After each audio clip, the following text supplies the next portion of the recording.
Bum, bum, bum, bum, bum, bum, bum, bum, bum, bum, bum. So today I watched the new Hawaii Five-0, the remake, or the, I don't know, whatever you call it in TV. If it was a movie, it'd be called a remake. So I guess it's a remake. Starring someone I don't know as the main guy, James, no, not James.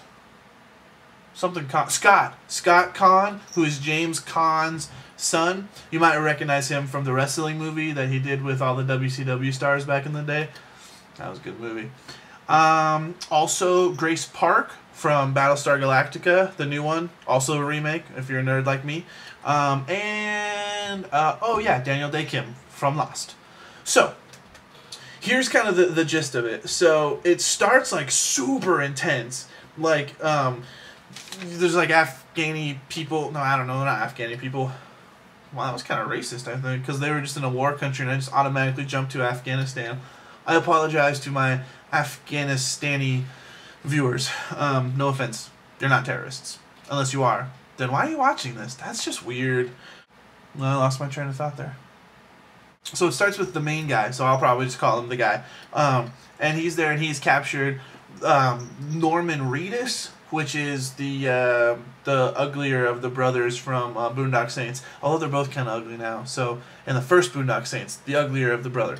And he's here in all his Irish glory, and he's like a prisoner. And then he gets a phone call, and it's from his dad. But then Boondock guy's like, "Oh, you don't talk to your dad enough." So you're like, "Ooh, he knows something about the dad." So then main guy picks up the phone, and is like, "Dad," and the dad's like, "Oh, son." And then it goes to the guy who's like holding him hostage. And it's James Marsters, a.k.a. Spike from Buffy the Vampire Slayer. I didn't even know he was in the pilot. And I was like, Spike! But instead of an English accent, he's got an Irish accent. So you're like, you're awesome. So the whole deal is, he's like, alright, I'll let your father go if you let my brother go. But while they're doing this, they're triangulating the cell phone of those people because they're in like an army convoy. And then helicopters come and like huge like explosions. Like I'm watching a movie. Like everyone gets flipped over, everyone's coming out and they're like, da, da, da, da, da, da, like shooting at the helicopters. And the helicopters are like, blowing up the cars. And everyone's like, ah. So then the Boondock gets out and like grabs a gun and then the main guy's like, no, and then shoots him. And then like as he gets shot, he's like, no, come on, like trying to save him. And I'm like, well, dude, you shot him in the heart. Like, if you were just trying to like, take his gun out, shoot him in the arm or something. Like, why would you shoot him in the heart and then be like, make it? So for whatever reason, he shot him in the heart and then he died. So then Spike calls back and is like, oh, you've killed my brother, and then he kills the dad. So now he goes to Hawaii. Okay, no, actually, this is kind of, let me stop here and kind of give my first complaint. So, the Hawaii Five-0 theme song, it's like super intense because it was just like explosions and the dad's like, bah! And they're like, no, dad! Ba, ba, ba, ba, ba, ba. And it was like waves and stuff rolling and like bikini-clad surfers and stuff. And I was like, whoa, okay, that totally took me out of the, whatever. Okay, so then he's in Hawaii and then there's, the governor of Hawaii. The governor's like, oh, hey, to stop people like this who killed your father, make a task force, and you can do whatever you want. No red tape. You can do whatever. Beat people up, interrogate them, whatever you need to do to get people like this, a.k.a. like to catch your father's killer. And he's like, no thanks. Pass. So then he goes to his father's house and finds like some like little secret thing, and he's like, oh, there's something my dad was trying to tell me, and he has a key but he doesn't know to what. But then Scott Conn is there as Dano. So Dano shows up and he's like, oh, this is an investigation, you can't be here. So then he calls the governor and he's like, cool, I'll take the job. And he's like, now it's my crime scene. So then he goes and he finds out that Dano had like this connection, that he knew something and he was trying to find someone out. So then the main guy's like, all right, you're my partner now because it's official, because I can do whatever I want and I'm making you my partner because you knew a piece of information. So he's like, oh, I don't like this. And then thus starts this like, we're just not getting along. And you're like, oh, okay, I've seen this before. So then they're like, oh, we need to find someone, who knows somebody. And then they go to Daniel Day Kim, who used to be a cop, but now isn't a cop. Now he's like a guard. But they're like, hey, we'll bring you back in this task force if you help me out and give me this information. So he's like, okay. So then he helps him out, and he talks to this big Hawaiian guy whose face would like take up this whole screen.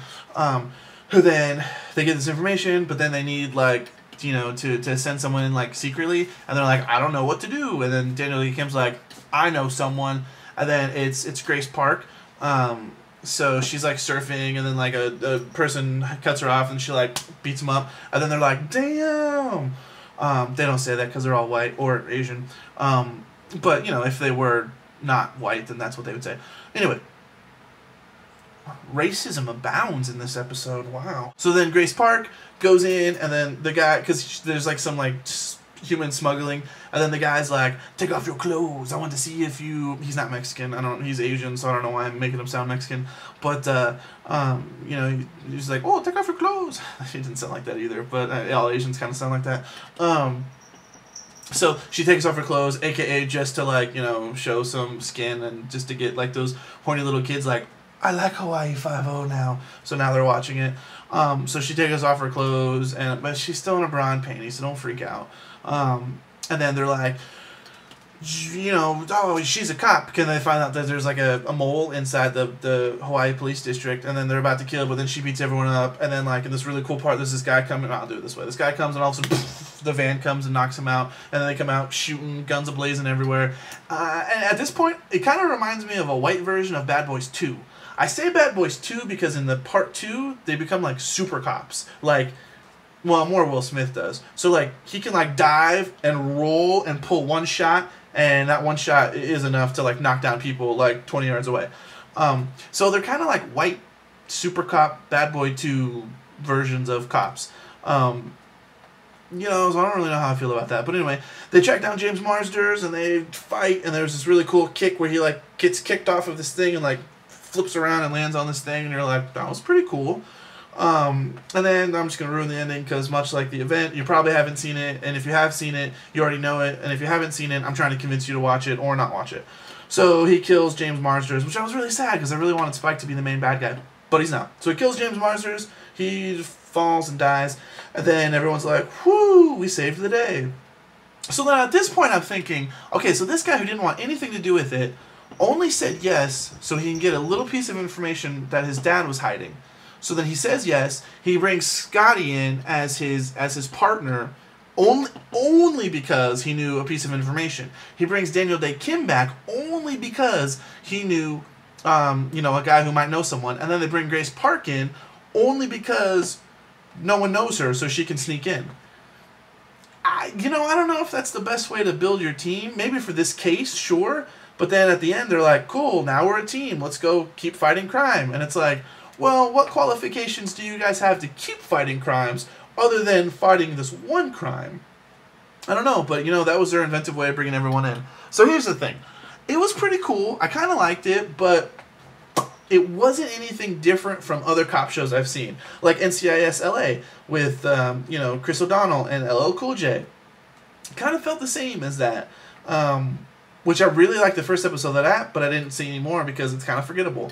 So I'm a little worried about Hawaii 5-0 because, I mean, the budget of this one looked huge. Like, it looked like I was watching a movie. And so, you know, I'm worried that maybe they spent, you know, a little too much of their budget on the pilot episode to hook you, and then from now on it's going to be like regular stuff, because I don't know if a normal TV show can pull the stuff that they did in the show every single week.